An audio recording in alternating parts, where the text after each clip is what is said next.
As it was in the days of Noah, so it will be at the coming of the Son of Man.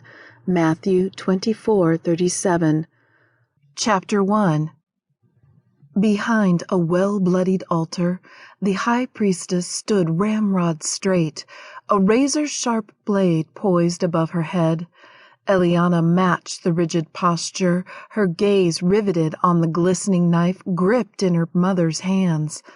A lamb lay bleeding in terror on the altar, held in place by two blue-robed priestesses. Knots formed in Eliana's stomach, and she averted her gaze from the struggling animal. Gathered in the courtyard before the open-air dais, the mesmerized crowd drew an audible breath, anticipating the moment of the knife's descent. From her position on the rear of the dais, deep beneath the shade of the golden canopy, Eliana watched her mother's slender back, taut cords of muscle plainly visible beneath the filmy white gown. Her gaze shifted to the opposite side of the platform, where another dark-haired priestess waited. The woman's hand rested gently, almost lovingly, on the shoulder of a child. The last of the morning's sacrifices stood motionless, watching the ritual through drug-laden eyes. The crowd roared approval as the knife fell, and Eliana's stomach lurched. By sheer force of will, she remained outwardly passive, though her throat convulsed with the effort of keeping her breakfast in place. Why did the blood still disturb her so? Sacrifices had been part of her daily routine for years, since she ascended from the temple's nursery to dwell in the upper halls.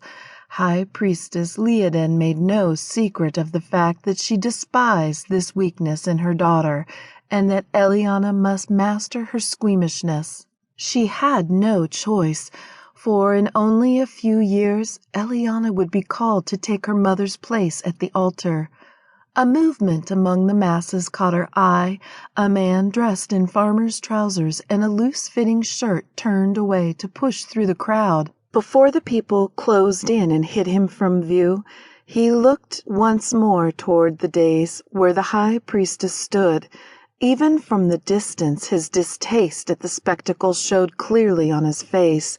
He shook his head sadly before disappearing into the crowd. As the attendant priestesses removed the lamb's carcass, Eliana's gaze traveled once again to the opposite end of the dais.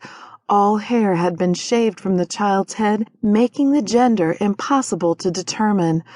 A white linen robe hung loosely from thin shoulders, and as Eliana watched, the priestess gently nudged the child toward the stairs leading to the altar.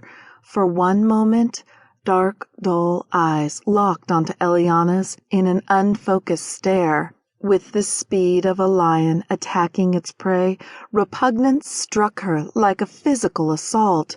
Burning acid surged into her throat, and her knees threatened to buckle. She shrank against the heavy gold curtain behind her.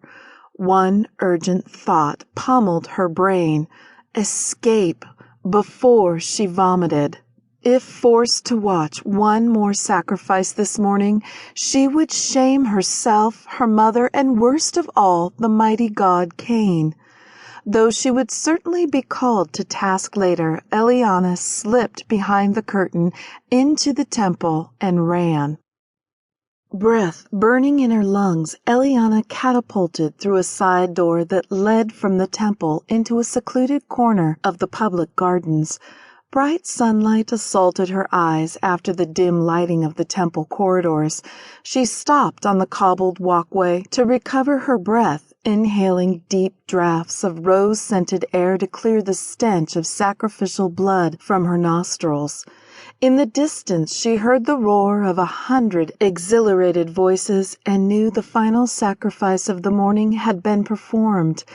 An image rose unbidden in her mind. Sightless eyes, dark and dull, stared skyward as the child's life dripped into the high priestess's chalice to appease the hungry god. Huge gulps of cool morning air tasted sweet against the bitter bile that again threatened to choke her. No, She pressed fists against her eyes. Think of something else.